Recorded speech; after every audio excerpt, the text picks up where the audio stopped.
Ready? Go.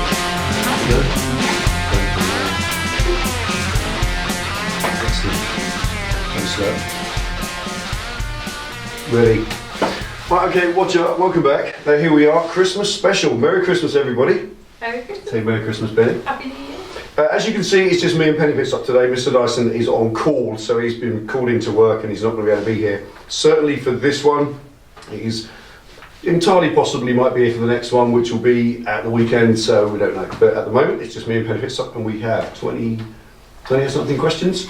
We have 34. A total of 34. 34 fantastic questions from our patrons. We asked our patrons to give us some cool questions for a Christmas Q&A, and they stepped up, didn't they? Really rather fantastic. So we've got 17, we'll do first of all, half of them, and we'll do the other half in the second half, which kind of follows with, isn't it? Okay. You're good at so maths. there we are. I am pretty good at maths, you know, it is one of my fortes.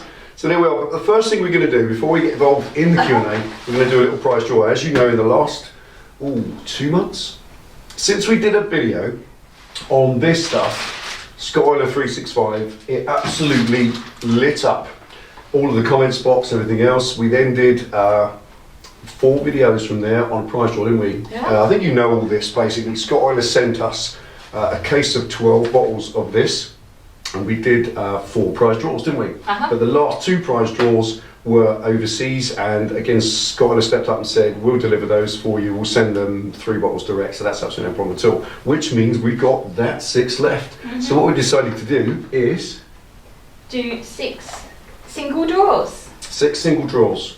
So this box, which has all your, if you entered, all your entries in, Penny Pit Stop's going to draw. Well, we'll draw a couple each, shall we? Yeah, I might let you. Oh, thanks. Thanks, Ben. We're going to draw 6 names out, so we're going to send each of those 6 winners a bottle of this 365 each for your little Christmas present. So, after you, Penny. Should we do this first of all? Let's do the first. Put the questions down, and let's do the first one. So, okay. There we are. We asked a question. Obviously, we've closed the batting now. We asked the question: what was the brand and the model of tyres on Penny Pit Stop's Gold Bonneville, wasn't it? Yeah. And they were Avon Road Riders. Avon Road Riders, and something like 590 people got it right, which was brilliant. And we called 4 names out so far, but like I said, we've still got all the rest in here. So we're going to call out another 6 now and go from there. So dig deep, Penny, and let's have the first one. So for a bottle of FS365. Okay. Cool. First one you have. Timothy Jones in California. Timothy Jones, California. Welcome, Tim, and well done, my friend. We'll stick that one in the list. That's the first one. Absolutely. Timothy Jones, California. Put that one there. So I'll get the second one. That's his first one in America we've had. Here we are. It is actually. We have Peter Dixon in Bellshill, Scotland. Oh wow! Awesome, Peter Dixon. Is he the guy that works on X Factor? Peter Dixon. So you won some free FS365. Welcome, Peter, and congratulations, my friend. Peter Dixon, Bellshill, Scotland. So we'll send you one of those. That goes to 2. Okay. It's like Christmas. It's like Christmas all over again. Go on, Pen. Do another one. Okay. I'm going to wheel them round. What you got? Lee Palmer in Dumfries, Scotland. Blimey, Coles to Newcastle, because FS365 comes from They're probably Scotland. going to need it up They're there. going to need it in Scotland. I've seen the weather forecast. Number 3. Well done. Okay, I'll do the third, 4th one. Here we go. Let's get one out. That's it. Got one? There we are. We have, that's an interesting name.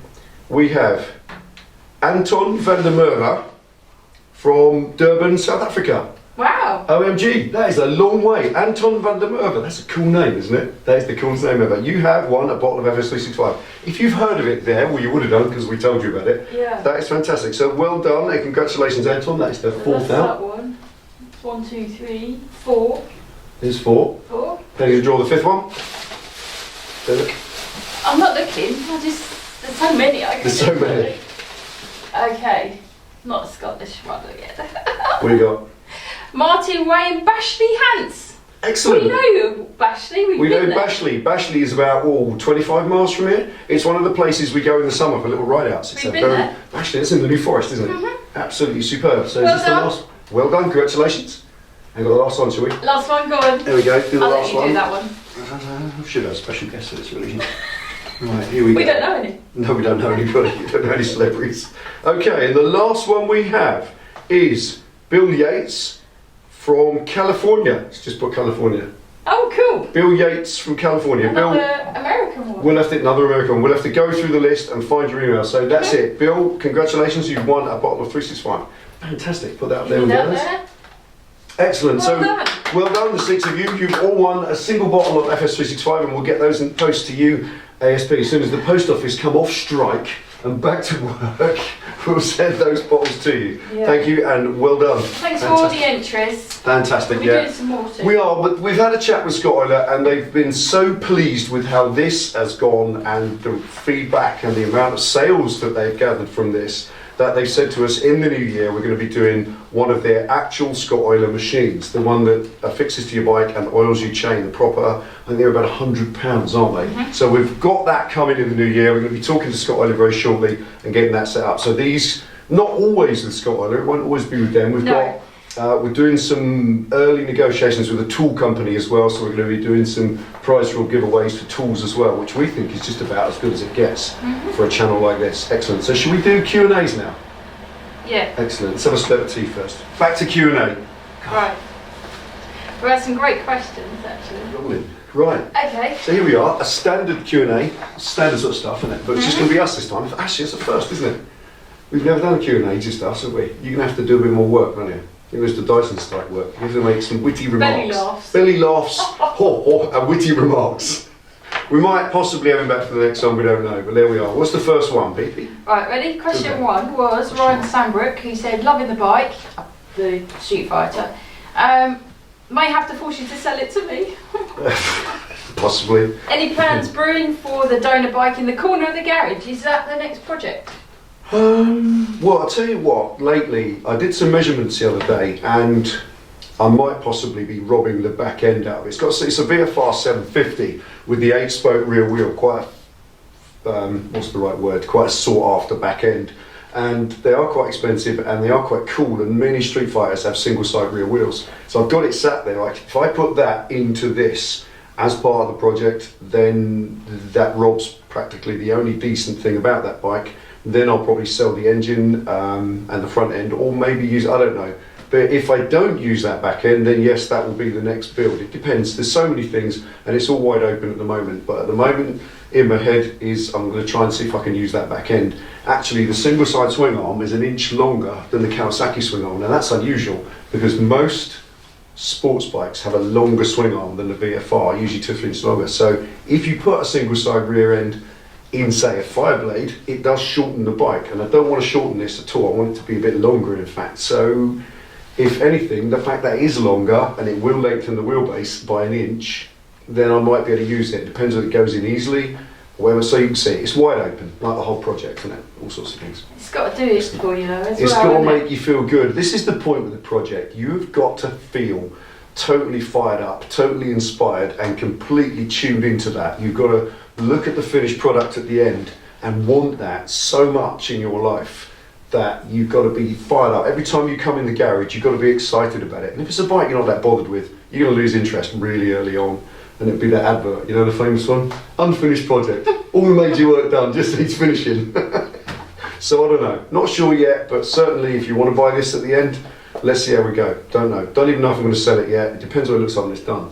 It's definitely going to get a magazine feature. It'll go in Backstreet Heroes probably, I hope, if they accept it, or maybe even Street Fighters if I'm lucky enough. And if it does, that will kind of elevate its status. I don't know. I just want to keep it for kudos. So I'm gonna need it. Also, it'll produce the money for the next build. That's how they all go. So there we are. That's right. Here we go Okay. next. Hope that helps. How that helps you. Question 2, Gary Norton. I have more than one bike and some are only ridden 1,000 miles a year. Should I do nothing for 6 years, then a 6k service? Or do I do a 6k service every year or a interim service? And what would that be? Right, I think I got all that.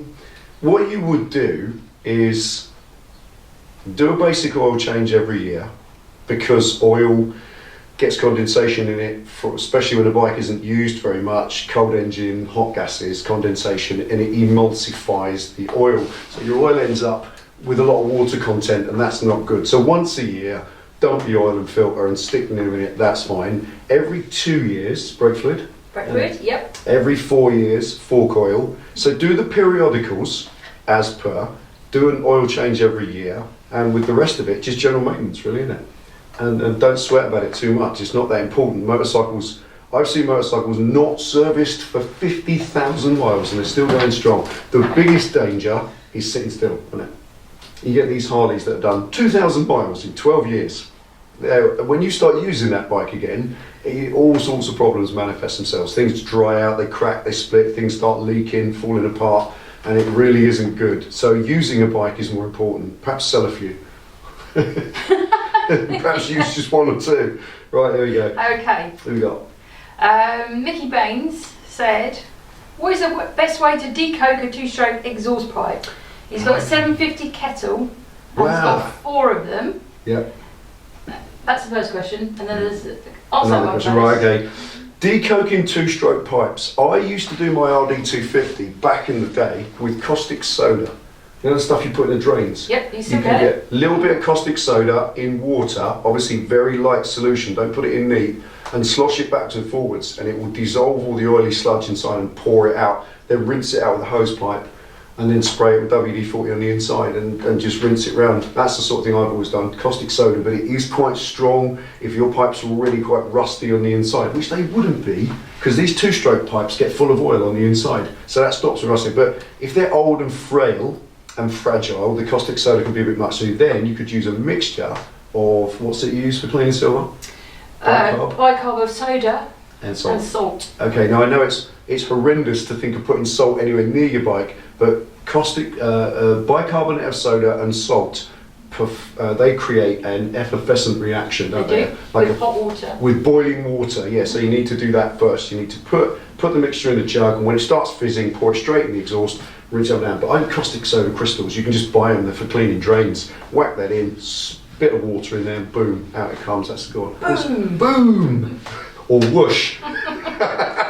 What's the next one? And then he said, when will you get taken up by a mainstream TV channel like Wheeler Dealers? Wheeler Dealers, good old, what's his name?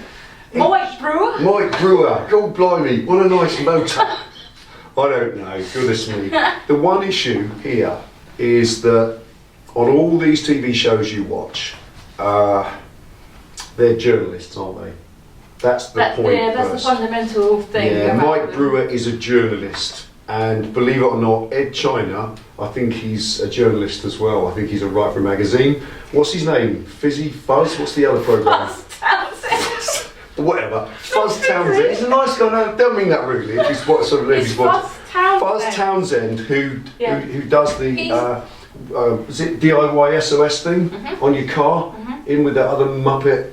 But Fuzz purports himself as the mechanic in that show, and I think he's clearly a competent mechanic, but also he's the editor of Hot Rod magazine or something. Not Hot Rod. Writer. They're journalists, basically. He's a journalist. This is the point, is that all these people you see with TV shows relating to vehicles, they are journalists first. When you actually dig under the skin, you can see that, and that's how they get their break. So who knows? I don't know. If the door knocks one day, we'll open it. But at the moment, it's just you and us, and we're happy with that, aren't we? We're very happy with that. If it never goes anywhere from here, we're more than happy. Look at this. What more could anybody want? We know people that work on their bikes in the street, under a street light. You used to. I did, yeah, years ago. So honestly, there is no snobbery here. I don't care whether we never get a break. It makes no difference. I love what we do, and if it doesn't get ever any better than this, we're satisfied. We're happy, aren't we? But it would be nice. I'll tell you what would be nice, is to do the motorcycle rides with Henry Cole.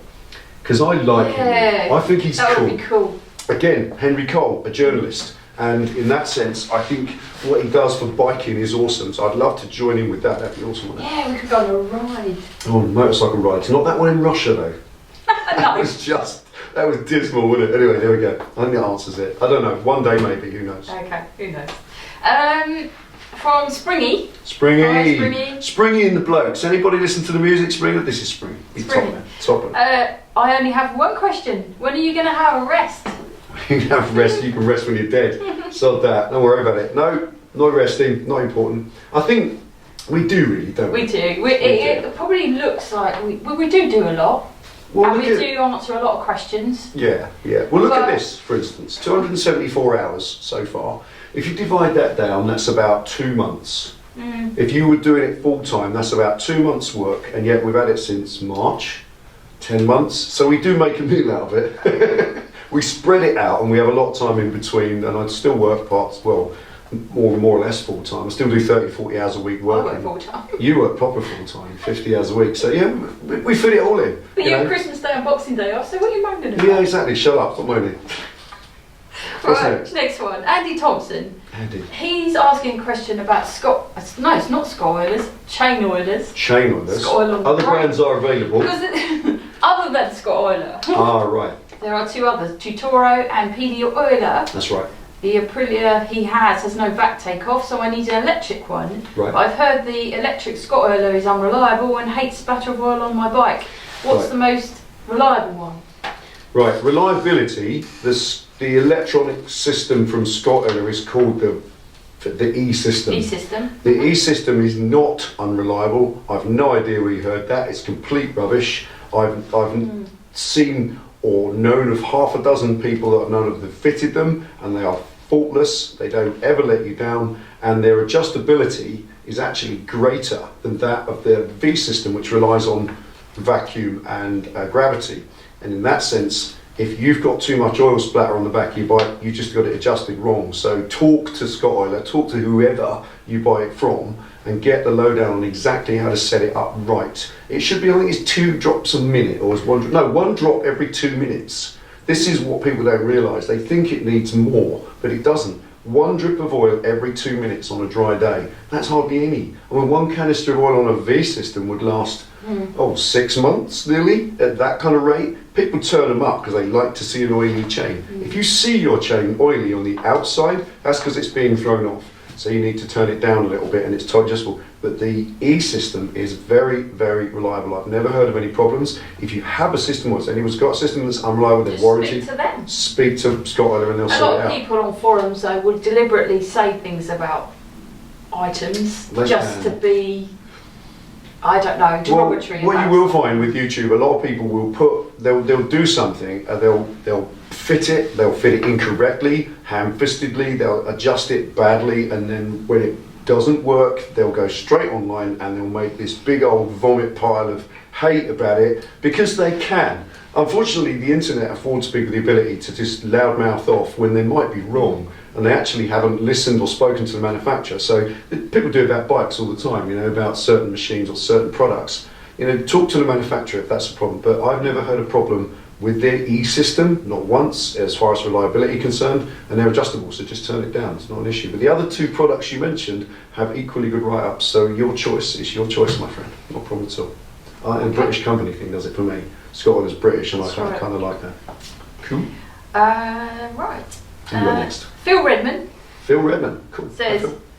do you still believe in Santa? Why wouldn't And you? what It's like saying, do you still believe in cows? Of course you do. bike do you think he would have? What bike would Santa have? Well, God rides a Harley, so I think he's probably one of his mates. So I'd say definitely Harley, definitely. I reckon he rides a Road King. Yeah, Santa's a big lad. No? Go on, what's all this about? Go on then. Well, he'd ride a Rocket 3, wouldn't he? Rocket 3? Really? Do you think so? So Santa rides a Rocket 3 apparently. Why is it? You're in one of the touring ones with the big boxes for all the presents. Yeah, okay, there we are. That's what we think. Santa rides a Rocket 3 touring with big boxes, a red one obviously, with white wall tyres. White wall tyres, right, there we go. A red Rocket 3 touring with white wall tyres. You heard it from me. And he heard it from Penny first, so just, Because I know. there it is, because she knows everything. Right, Right, okay. John McCulloch. John, hi John. Hi, John. He's got a 2000 Bandit. When he accelerates hard, there's a dead spot. Then it will rev up to max and... Oh, any idea? I can't read. Saturation. I've had too much There- whiskey. You've had too much whiskey. You're not admitting that publicly, are you? It's all coming out now. Do you have any idea what it could be? Yeah, a flat spot on any bike. On a Bandit is a really basic engine, and they're carburetted as well, 2000 Bandit. If you've got a flat spot, if you've got a sports exhaust or a loud exhaust, and anything done with the inlet, such as like a a panel filter, a Keulen filter, whatever, you possibly need to reject your carbs. It's not normal. I didn't do mine, did I? No. My 1200 Bandit, I put a little tiny short stumpy can on it and a panel filter, and I still need to reject. So do a thing, possibly check your valve clearances. And it's very easy on a Bandit because there are no shims, it's lock nut and adjusters. So just check your valve clearances because they could be out. That can sometimes cause a flat spot in the rev range. The other thing is make sure, I know it sounds really rudimentary, but if it's got a flat spot, check your throttle itself is operating smoothly because it shouldn't rev right up. That's pretty dangerous, isn't it? So first thing is to just check that if you've got, let me know, get us a note back in an email and just tell us whether you've got a race can and say pod filters. If you've put cone filters on it, then you've got a world of hurt. You're going to need that dyno set up because you really do need that, don't you? So I don't know, but personally I think probably from this he would have said so, I think. So in that sense, I reckon just have a little think about maybe doing valve clearances. But perhaps send a message with a bit more info. Yes, get in touch with us with a bit more info because we can dig through that and actually pinpoint what the issue is. It can be many things. I don't want to give you all these things to check when we can probably wriggle it out just with conversation. So John, send us an email and we will thrash that one out. Okay. Next. Okay, next question. It was a Graham Brand. Thank you, Graham. Hi, Graham. If you had a big shed with every bike you ever owned in it and it catches fire... That would be a big shed. It would be, a hangar. 70 odd bikes now, that would be a hangar. Anyway, go on. But you can only save one bike. In a fire. What is it and what makes you... What? What makes you love it more than the other? Right, so read that one again. Should we go from the top? Big shed. And action. From the top, action. Read it again. If you had a big shed with every bike you ever owned in it, it catches fire, but you only have time to save one bike. What is it and what makes you love it more than the others? You answer that first. Shall I? Yeah.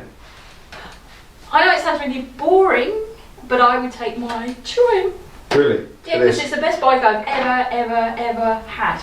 Really? I love it, love it, love it. Ever? It's my best bike Definitely. I've ever had. Cool. And I know that's going to upset some Harley people. Not really, I But think that's... I love it. But isn't that the case with all of us? Who has a bike that they don't like? Where they really love the last one, but they hate the one they've got now. So I think certainly most of us would say that. But when I go back down the years, down to, whatever would be 1980 to my first bike, I think from nostalgia, you might say the one that you love the most through the kind of starry-eyed nostalgia of the bike. My RD250, I passed my test on that, so I'd love, it'd be nice to have that. But I don't know really, I kind of like my Fat Boy.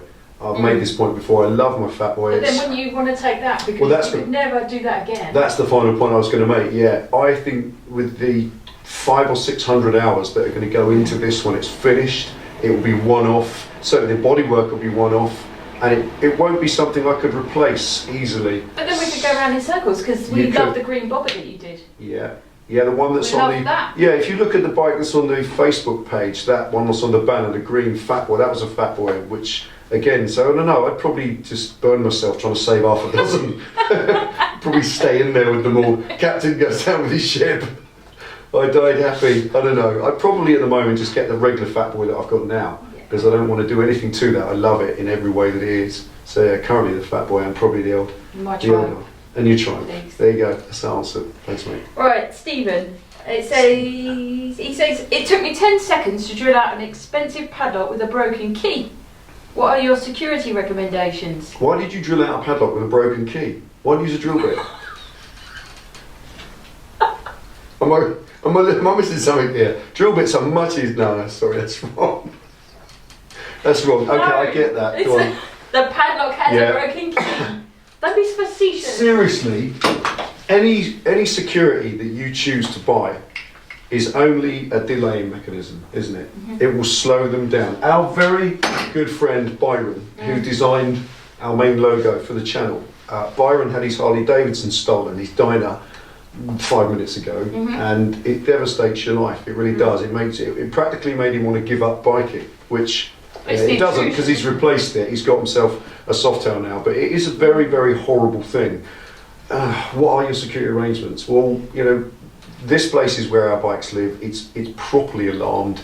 It's a central station alarm, so if it goes off, the police hear about it and they will respond and so on. And of course, I always believe, purely, insurance. Adequate effective insurance that will pay out, because you won't stop them nicking anything, will you? I don't care what anybody says, you will not stop someone stealing your bike if they want to steal it. If they're determined, they'll steal it as easy as the sun comes up. It ain't never an issue, is it? So it's then the next stage, and I think you've got to take care of yourself, make sure that the bike's properly insured, that you'll get at least the right recompense when it comes back. The best actual security is absence, isn't it? If you don't park it in a vulnerable place, it can't be stolen from that place. So don't park it in car parks, don't park it in the street at night. If you have a choice, that is. You know, we've all had that choice, chaining it up to lampposts. You know, and don't ride it around areas where people are going to clock it and want to nick it. So it's a constant vigilance, isn't it? Everywhere you go, all the time. We cover up number plates when we go out. We cover, not when you go out. That's the other thing. I was meant to say that.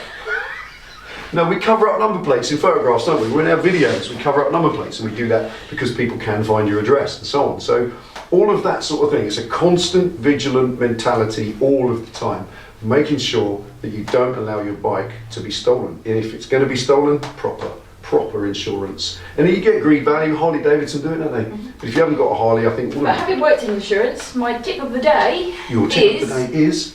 Don't just keep your bike and then expect that to be paid out. You need to keep all your receipts, photographs now and again of your bike so it shows its current condition, so that you can then prove that it's not just one out of the newspaper like this. This my bike was this and this and this. So that's my tip of the day. Very relevant. So that kind of helps with the claim, doesn't it? I used to work in claims. You worked in claims, yeah. So what you're doing there is you're building a portfolio, dossier of the bike's integrity. So when it's stolen, you can put this forward and say, look at that lot, you know, suck on that. Tell me you're not going to pay out. Because when I worked in the bike trade, we would have phone calls from the insurance people in claims saying, look, we've been asked for this much money for this bike that got nicked.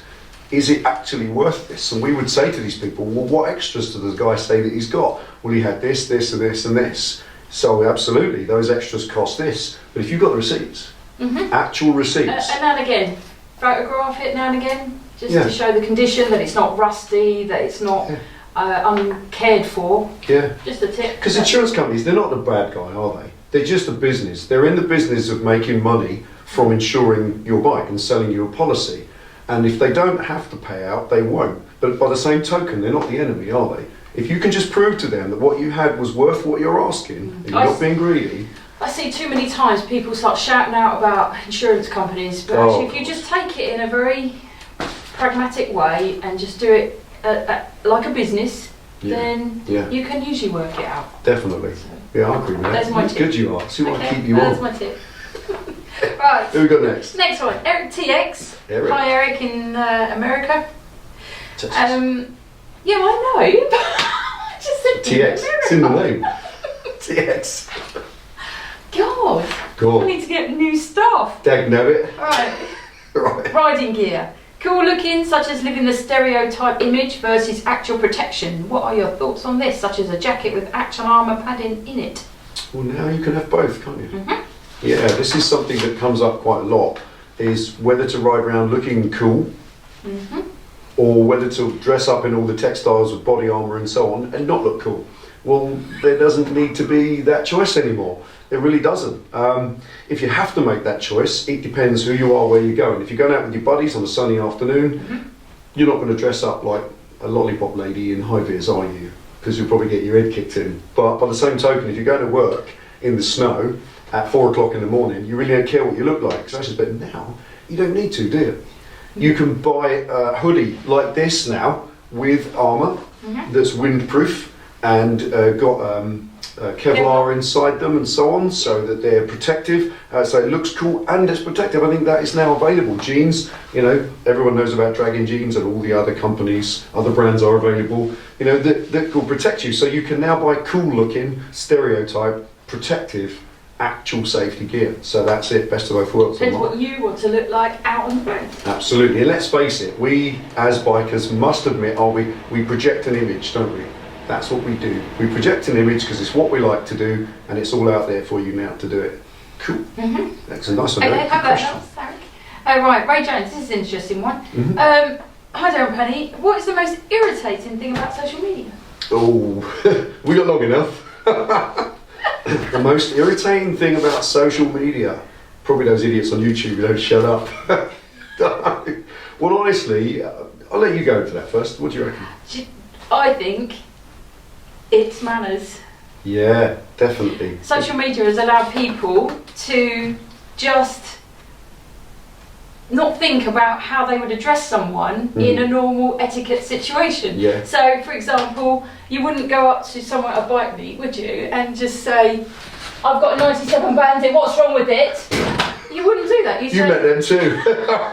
which Well, is that's what you how get you on get it. questions. Yeah. Whereas you would come up and say, "Hi Dale, how are you? Yeah. Don't know if you can give me a hand or give me some So lack advice." of manners. So yeah. it's Yeah. kind of it's taken away the kind of etiquette Yeah, bit. I agree with that. Totally. Does that make sense? Yeah, very much so. Yeah, I think so too. I mean, when you look at it, for me, I agree with that. There needs to be the manners. Remember your manners. If you want anybody to answer a question for you, if you want to talk to anybody in social interaction, whether it be, you know, virtual online. or otherwise, it doesn't matter. Yeah. Just don't forget your manners. Come on, it's not hard, is it? How hard can it be? But for me, the thing that irritates me the most about social media is bullshit.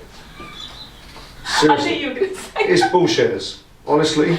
I don't mean people who say things, you know, I think the people who have a channel that projects them to be some fabulous presenter, so they're out there reviewing bikes and like they're some bike journalist and they're working for some massive company, and you'll get MT-07 first test, and there he is, you know, some numpty stood there, here we are on a test ride day, I'm going to test ride it and tell you what I think. Well, it's not the first test, is it? You open that if you're looking for it, and it's a false click, isn't it? So I think the bullshit on the internet, the people who talk rubbish, people who just make out that they're not what they are, or make out more than they are, I think that it just irritates you. You're trying to find something on the net, trying to find a piece of information, you open it up and it's just gibberish, and it filmed on a phone, it's bad. I think there are too many bullshitters on the internet. There needs to be a grading system, doesn't there, so you can actually filter out some of the BS. So for me, it's the amount of bullshit on social media. It just needs to be thinned out a little bit. That would be was a good thing. question, actually. That was a good question. We could go on for hours. Go on for hours on that one, I really could. Don't get me started,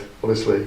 Right, what's next? Let's move on. Moving right along. Gear Jammer. Gear Jammer! He says, what's your opinion on exhaust wrap on header pipes? Will they melt into a comedy pile of molten slag? Well, no, they won't. Not if they're a decent pipe. Right, exhaust wrap. Get this quite a lot, actually. I mean, heat wrapping exhausts in a heat bandage, the titanium stuff or just the webbing stuff, is it's from cars, isn't it? It's from the motor car world. It's from car tuning, racing, that sort of thing. In a motor car engine compartment, engine bay, doghouse, whatever you want to call it, where the engine lives needs to not be too hot. It needs to be a cool environment-ish, so that the cool air that's being dragged into the engine is appropriate for carburation. If the engine bay heat accelerates too much, then it affects performance. So wrapping the exhaust was something that was developed for engine tuning in cars, but it has never been anything to do with bikes. So it won't really hurt them. If they're a good stainless pipe, they'll be fine, but they will still be marked, won't they? We've seen that. People have taken off the bandage, and you get a lot of marks underneath and corroded marks, which you have to then polish off. If it's a good quality exhaust, it won't kill it, it won't melt it, but generally speaking, it's purely for looks, so unnecessary. It really isn't needed, it's purely a looks thing. If you like the look, go ahead and do it, but don't kid yourself that you're doing it for performance reasons, because it's for cars, it's not for bikes. Cool. Cool. Thank you. Ulf Bergstrand says, how thick wire do you use in your MIG welder? I think what, 1.2 mil, I think. I don't know, is that 1.1 or 1.2 mil? I think it's something like that. Was it? No, I think it's a mil. I can't remember. Honestly, that's chunked me, that one. I'll have to go and have a look. Let's have a quick look. Yeah, have a look. Here we go. Okay, 0.8. Okay, there we are. So the MIG wire in my MIG is 0.8 mil. So there we go. That's our answer. Okay, thank you. Ken Smith says, Happy Christmas. Wants to know what got you into modifying cars and bikes? Blimey, that's a long ago. What got me into modifying cars and bikes? probably, I would say, let's turn that off. Heater's a noisy thing. I would say probably back when I was 16 years old and I had my Fizzy, my Yamaha FS1E, it wasn't cool enough. As far as I was concerned, as a 16-year-old, I wanted it to be more cool. So I did the things that the other cool lads did on theirs at school, and I enjoyed it. And I found that you can use your hands, because back when I was at school, we did metalwork. So we learned the skills to take a saw and a file and braze and solder things, and I could make stuff. When I was sort of 15, 16, it was part of our education at school. And I know it isn't anymore, but it was back then. And I think never more than today are you catered for like we weren't then, were you? Because pick any 70s motorcycle, even the best of the best, pick a CBX 1000 Honda or something, you look at the bike close up, skinny little wheels, big daffy mirrors, big daft indicators like door handles, they never really looked that sleek. You know, they did a lot to get the bodywork right, awesome candy paint, great looking polished engine, and then they just put all the bits and pieces on. You know, so things like indicators and mirrors and levers and bits and pieces, I always wanted to make that look a bit different, a little bit cooler. I always felt that bikes could be improved upon. And it's not on the same with cars, you know. When I got my first car, I lowered the suspension, I put bigger wheels on it, because it just looked better, you know. Yeah, because even today, they're selling the item, the car or the bike, for a big audience. Yeah. So you might like a real short, loud exhaust, but maybe 99% of people don't. That's right. So you have to change it. Yeah. It's expressing yourself, isn't it? I think I've always been quite an extrovert person. I like to express myself rather than saying, aren't I cool, don't I look good? You do it with your actions speak louder than words. I like my bike to look cool, and I don't mind admitting that at all. You know, I don't think there's any disharm in that, is there? There's no shame in that, is there? I like my bike to look cool, and in that sense, you get about it. Plus, I think there's a lot more to owning a motorcycle than just riding it. I've said this so many times to so many of you. So being able to modify it, being able to make it look a bit different and stamp your own mark on it, I think it's very important. Don't you think? Yep. Cool. Anything else? How are we getting on?